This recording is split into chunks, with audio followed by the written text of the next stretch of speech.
When Pan's Labyrinth released, audiences weren't just shown a dark fairy tale. They were shown a world where brutality and wonder live side by side.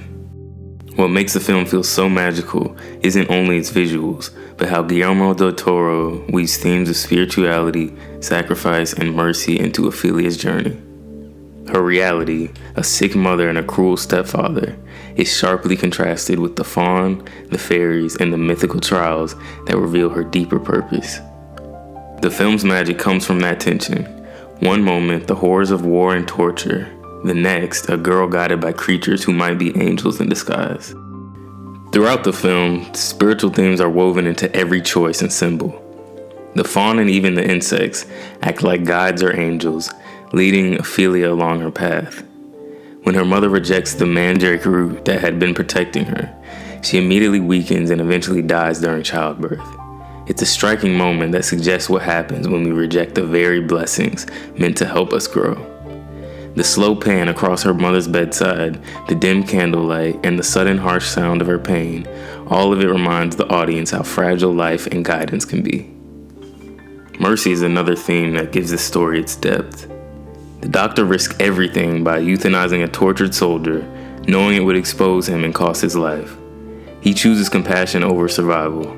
That same lesson returns at the climax, when Ofelia refuses to spill the blood of her innocent baby brother, even though it means disobeying the faun, the one figure who had guided her all along.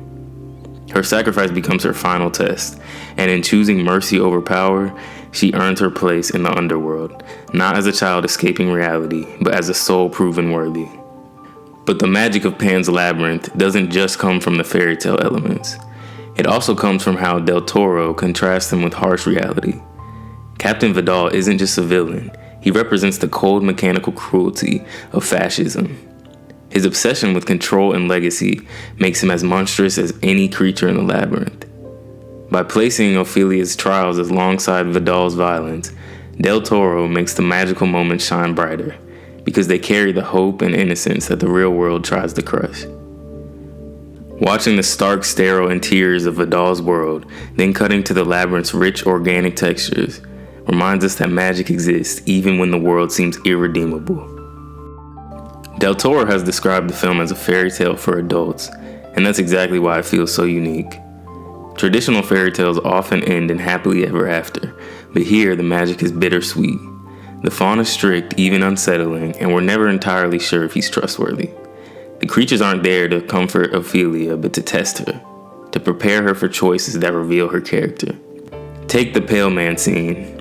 The grotesque, silent monster embodies fear and temptation, and Ophelia's careful, deliberate steps show her courage. Moments like these deepen the magic because the story respects the audience's ability to feel tension, wonder, and moral weight all at once. In the end, Ophelia's refusal to harm her brother shows us that true magic isn't about power or escape. It's about mercy, sacrifice, and holding on to innocence in a brutal world. Her choice costs her life, but it also completes her journey and reveals her eternal place as Princess Moana. And that's why Pan's Labyrinth feels so magical, because its fantasy doesn't let us forget reality, but transforms it, showing that even in the darkest places, grace, wonder, and courage can still shine through.